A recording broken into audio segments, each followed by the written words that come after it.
You're listening to ArTEEtude, a podcast with artists created and produced by Detlef Schlich, a visual artist and ritual designer, living and loving in West Cork, and best known for his essay about the cause and effect of shamanism, art and digital culture.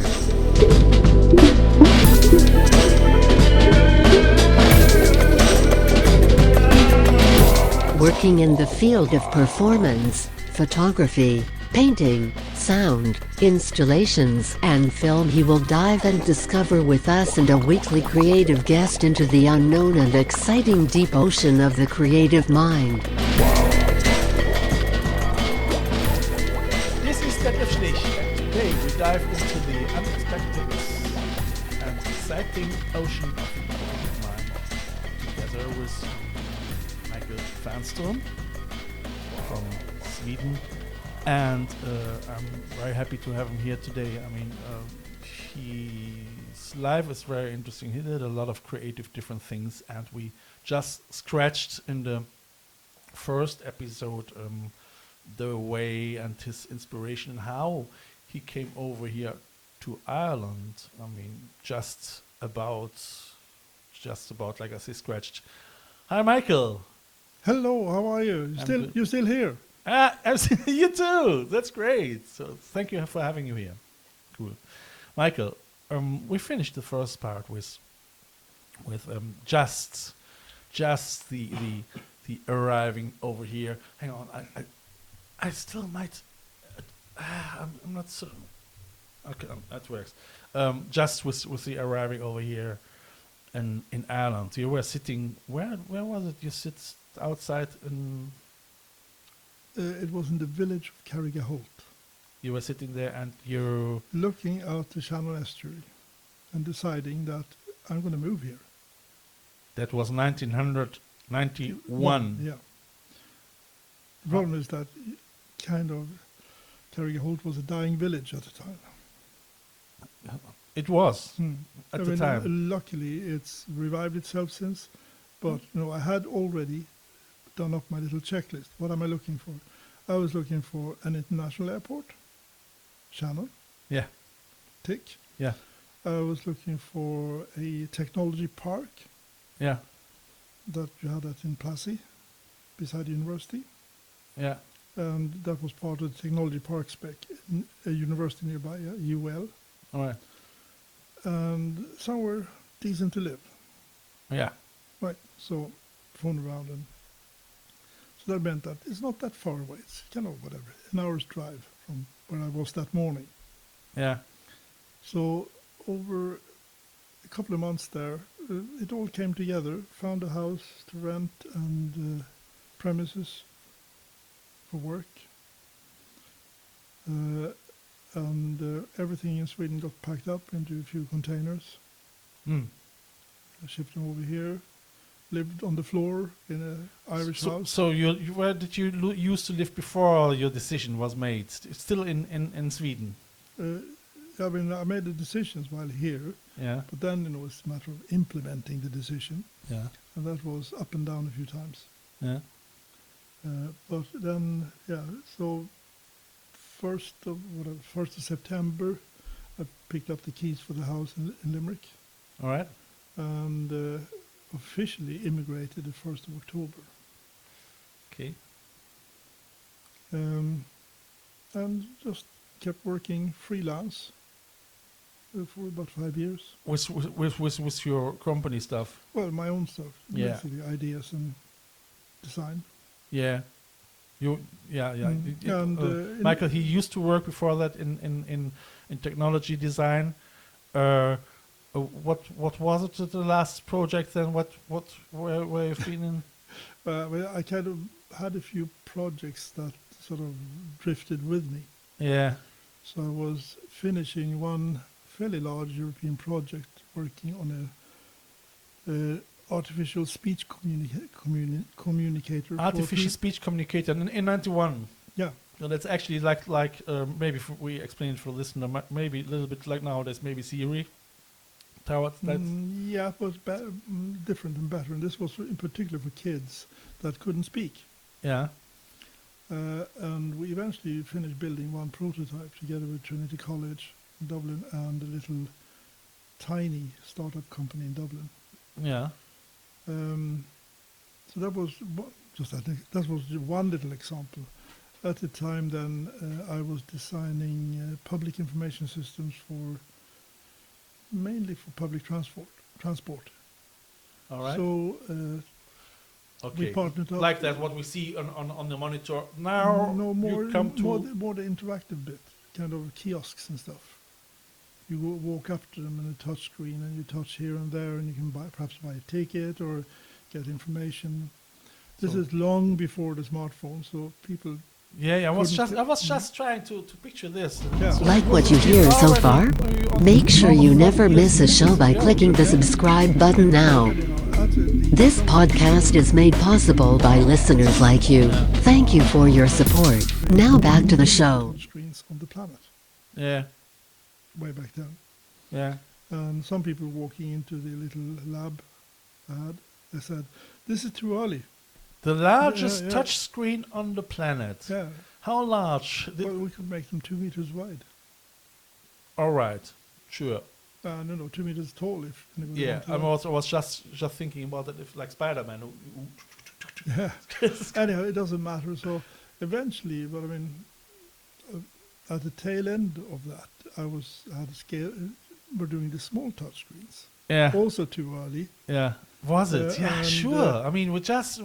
Funnily enough, my old patent for that ran out in 2007. I think. Yeah. And was it 6 or something? And the year after, Apple launches the iPhone. And you were not on board. No, of course. It was Why not? I mean, No, look. I mean, when a patent expires, some of the tricks becomes public domain. Sure, it's. I would say you can compare that with the coming out of drones. I mean drones they used to be very expensive, and all of a sudden when startup business came and when all these plans came out, how you can build yourself a drone, the price dropping was amazing, wasn't it? I mean, there's also the price effect is not mass production. Sure. I think that's the main thing for the price. So anyhow, it doesn't matter. So you weren't able to push your project so far that you could continue with your basic idea of this touch screen. Anyhow, at the same time, as I had started to collaborate, some little collaborations with the university. With what? I had started some collaborations with the University of Limerick. Okay. Right? So around 95, I had made friends with one of the lecturers there, who suggested, end of 95, why don't you hang around for a while? Yeah. And I did hang around there for 25 years. That's about it, yeah. And now we're here. Yeah, sure. I mean, so you Michael, he was a lecturer in Limerick up to this year, to 2020 actually, and I took part on one of his workshops. It's already 8 years ago or something. That was in Skibbereen, and we were running around with our smartphone and catching sounds and making something out of it.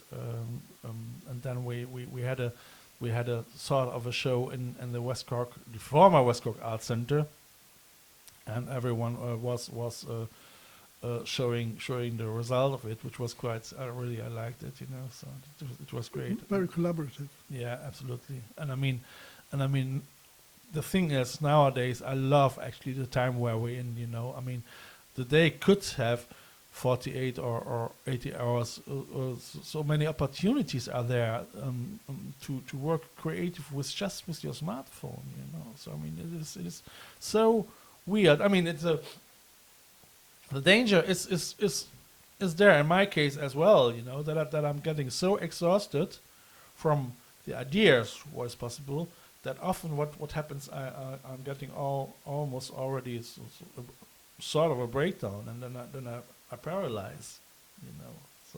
But yeah, great time. So Michael is since a long time in Limerick, and you did your PhD then over here I did, yeah. in Limerick. Supervised by my old friend who suggested I would hang around. All right. So and then you. I mean, that's, you see, I philosophize a lot about institutions, being part of the institution or not, as an artist. It's a difficult one. It's to put it this way, being an artist, you want resources, but if you're working on your own, it's so difficult to get resources, especially if you're suffering from having big ideas. Yeah. Right? Yeah. While working in an institution, if you're lucky, you get the resources. And you have deadlines and you have a discourse on eye levels with other people, which is not the worst case. I mean, as well. The downside is that perhaps, so suddenly you have all the resources, which is wonderful, but the other side of that coin is that now you don't have all the time to use these wonderful resources because you're teaching, you have to write academic papers about it. Oh, yes. And there's administrative meetings to sit through. Yeah. That luckily now in my final run before I retired was on Zoom and Skype and horrible things like that. That was so actually you were retired then in the middle of the lockdown, no? Middle of what? In the middle of the lockdown, you retired. Yeah, you could say that. Or we had already planned that we were on our way for the move and everything. Yeah.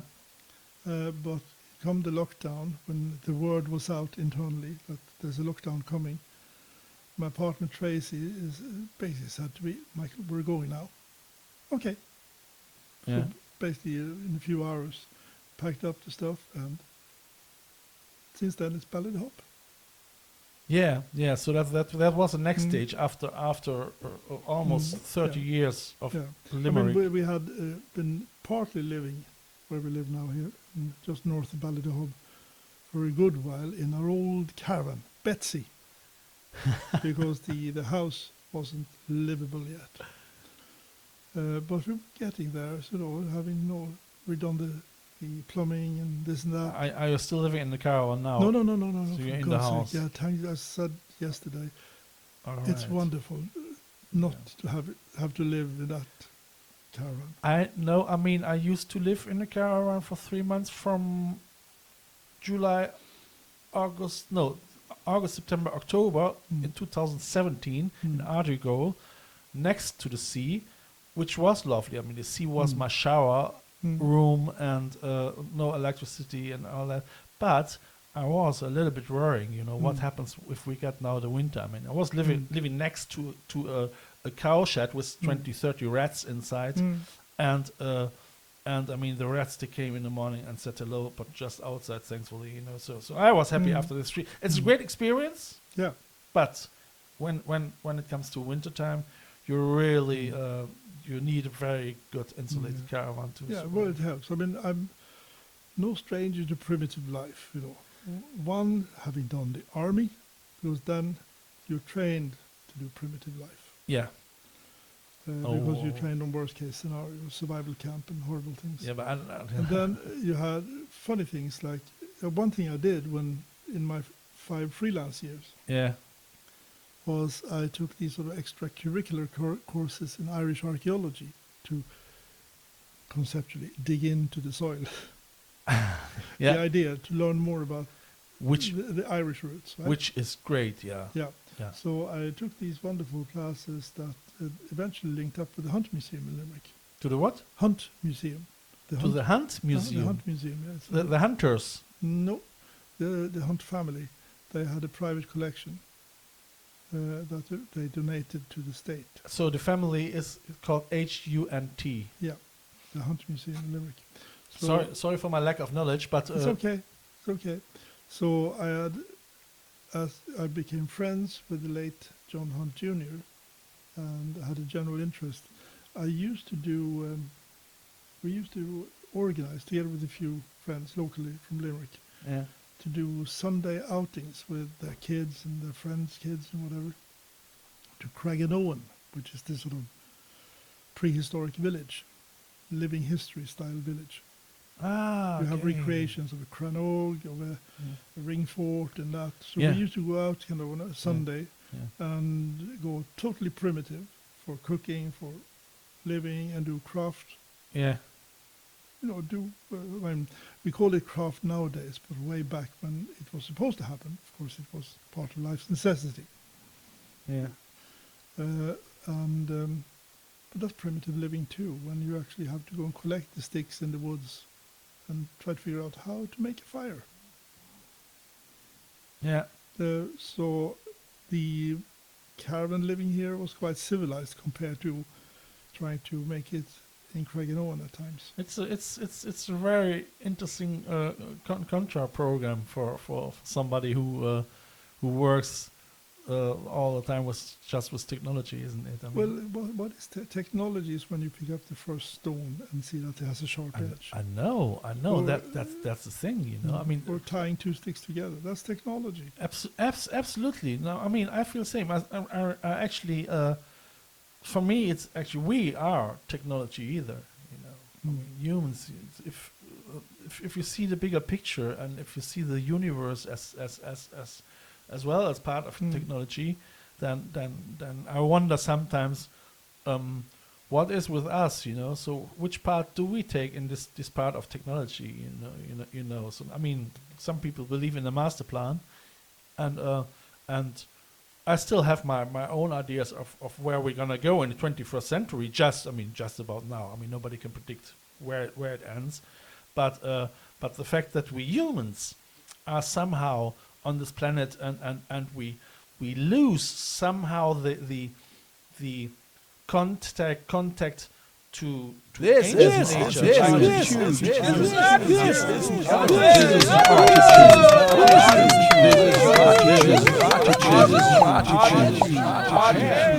You know, so and as we became just there standing in the nature naked, and I mean without what's fell without Without food, no? Without fire, yeah.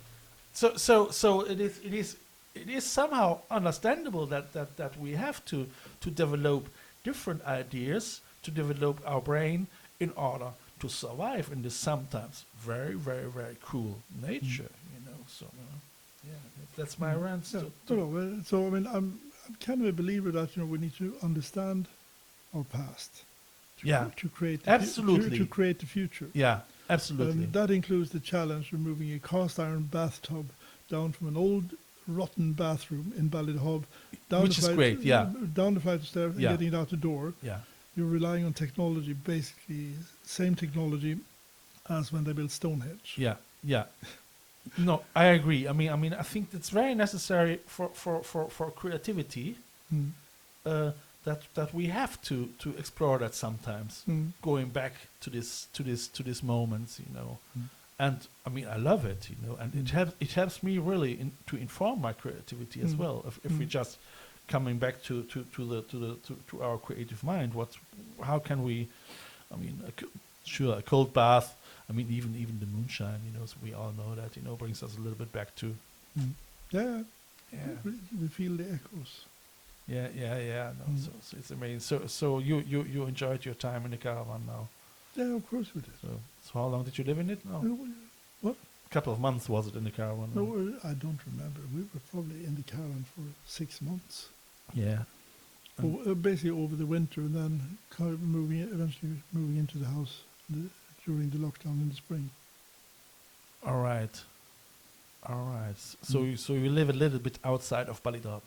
Yeah, just north of the village. Yeah. Okay, so that's cool. Jarina Clock. I know the friends of mine are living there as well a lot. Well, now you have one more friend now living there. Who? Me. You, yeah, that's cool. So welcome in Ballydehob. Thank you. Michael, that's great. I mean, the problem is for me, so I live here so remote, and Michael, he did this spring before the lockdown.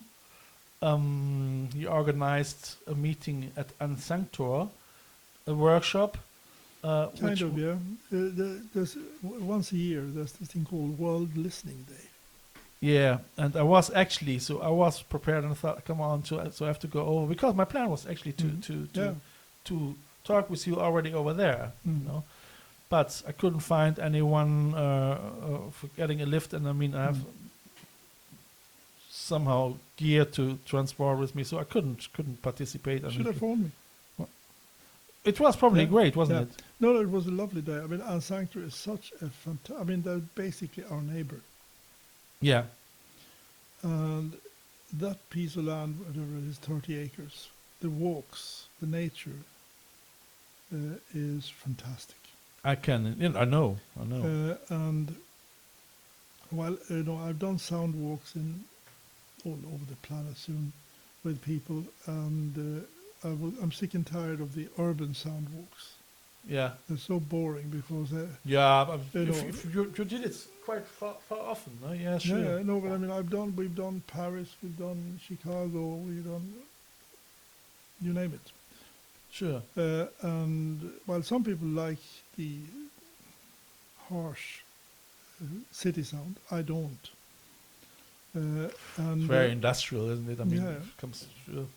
What I really like with the area we're in now, and we're in Sanctor is in too, it's large parts of the time you just have nature, the way it sounded for, since the Ice Age, for the last 12,000 years. Yeah. And it's just so amazing to have the opportunity to take a little moment and listen to it. Not only say, that's nature. It's not that easy. Sure. You're different birds and insects, and how sounds are reflected, hills and valleys and rivers and everything. You hear everything if you just pay attention to it. So this way of listening, and I think I shared that with you way back in the workshop 10 years ago, that you kind of pick a sound, just one of the sounds you hear, kind of follow its trajectory over some time. And then you pick a different one and spend time with each one of these sounds, and then you might consider how they weave together. I mean, I have that often when I sit and if I'm just cooking and I have my carrots, I mean, for me it's really cooking like meditation, and I have my carrots or my garlic, and in this moment I'm already transport myself via time tunnel, so in the center and gather time and got really this feeling, This is probably the reason why I love it to cook, So it's amazing. Well, cooking is part of that survival, the way we are, Yeah. And I agree with you. Cooking can be very meditative. Great. And I would say at this part we are already there at the second part, at the end of the second part, which is great. The first part we had the arrival of Mikael's journey from Sweden up to Ireland. In the second part we arrived now at Ballydehob and Sanctor. So dear listeners, I would say West Cork is a very creative place, and if I advertise a little bit, if you come over here, you're always welcome to visit Sanctor, to visit Ballydehob, exploring the area here, and if you are really suffering from cities, you really can relax over here, So, and I think everyone is more than welcome. So come along and visit us. Mikael, thank you very much. Thank you. I will put all the descriptions underneath all the links in my descriptions on my website. And we still have a third part with Mikael. So if you like to listen to this podcast, then just come on and join us. Bye, Mikael. Bye-bye. Bye.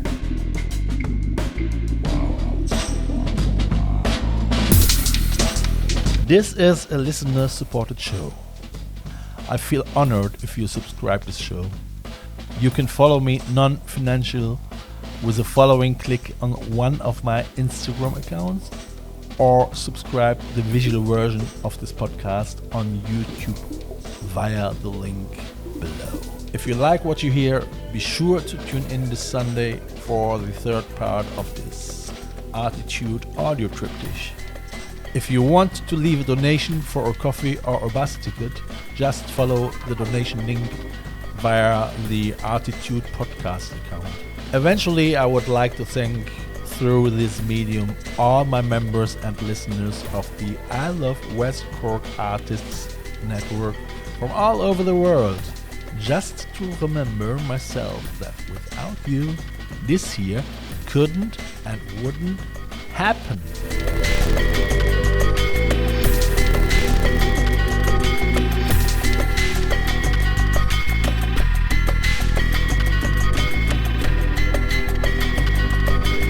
You have listened to ArTEEtude, West Cork's first art, fashion and design podcast.